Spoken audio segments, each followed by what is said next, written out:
Yes, today we're going to be looking at the empirical formula of a hydrate lab. This goes along with Unit 1 on the mole and empirical formulas. So we are starting with an unknown copper to chloride hydrate. And before we get started, we need the mass of our empty crucible. So we're going to record the mass. So we're at 32.89 grams. Then I'm going to add some of the hydrate.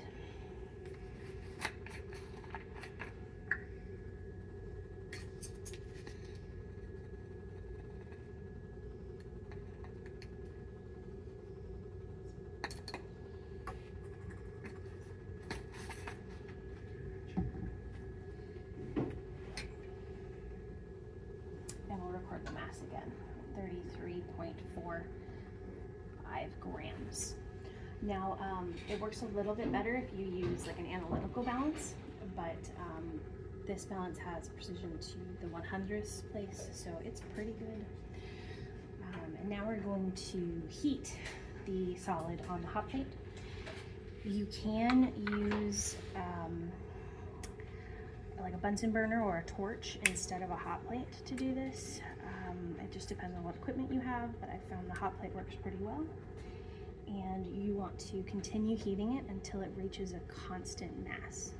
So in a few minutes we will check the mass, heat it for a little bit longer, check the mass, heat it for a little longer, check the mass until it reaches a constant mass. Okay, so you can see it start to turn a little bit green and even starting to turn a little bit brown near the bottom there. Just make sure you continue to stir so that it doesn't start to burn. Okay, so we can see that a lot of the blue and green color is gone. So I'm going to go ahead and remove the crucible from the hot plate. I don't want to place it directly on the balance because it's very, very hot. But then we're going to record this first heating, the mass. So let's go ahead and transfer this. Record the mass. 33.34.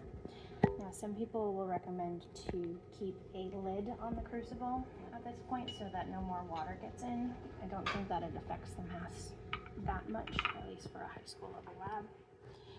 But we're going to keep heating it, and we want to make sure that the mass stops decreasing after multiple heatings. Okay, so it took us an extra 2 heatings, and so if you notice, the mass stayed constant between that second and third measurement, so that's how we know that all of the water has evaporated. Be really careful when you're doing this that the solid, the anhydrous solid, doesn't start to turn black. When it starts to turn black, that means it's burning, and the copper and chlorine are starting to decompose, which is a chemical reaction that we don't want. So if you take a look, it's just this brown color in here, which is what we want. We don't want it to turn black.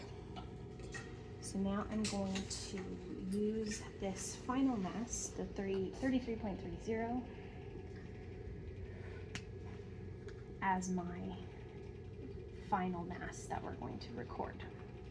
It is important to keep those like intermediate masses so we know that it's reached the final dehydrated amount, but it's not going to be important for our calculations.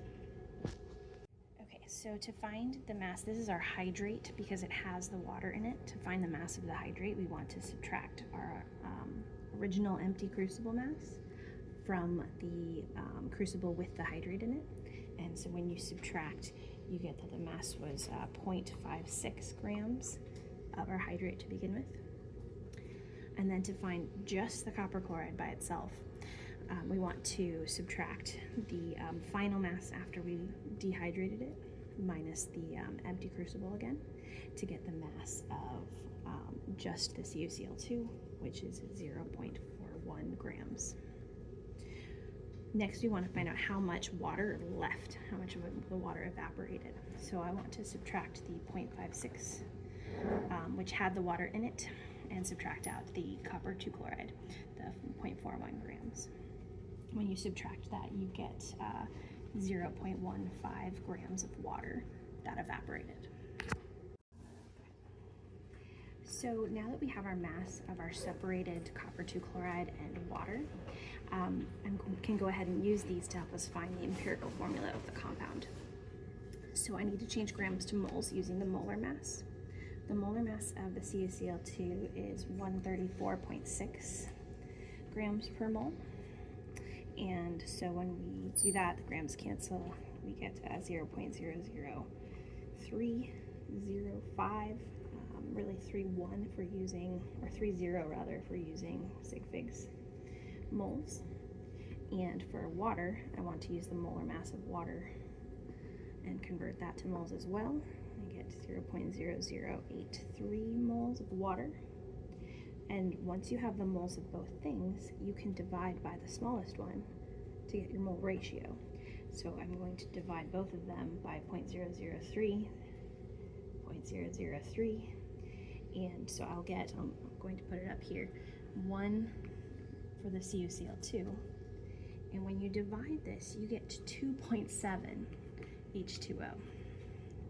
So that is the ratio that we found experimentally. Now, when we're doing hydrates, we can't have a fraction. So you would round that to the nearest whole number.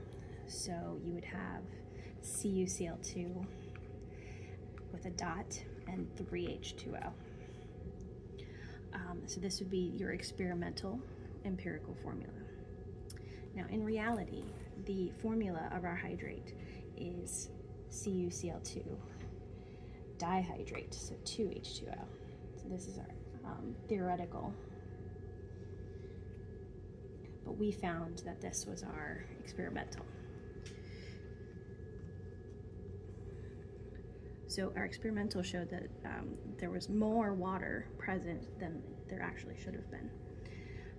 So that is a source of error for this experiment. Okay, so the fact that we got a larger water of hydration means that the mass changed more than was expected. So it's possible that some of the CuCl2 did react because it got too hot. It's also possible that some of the CuCl2 splattered out of the crucible, leading to a larger change in mass. Now, if you had the other result, if you had a smaller water of hydration, smaller than 2, that would indicate probably that the compound was not fully dehydrated. And that's a very common source of error that you'll see, where you need to make sure that all of the water has evaporated. Otherwise, you'll wind up with less percent by mass of water, or a lower water of hydration than you would be expected.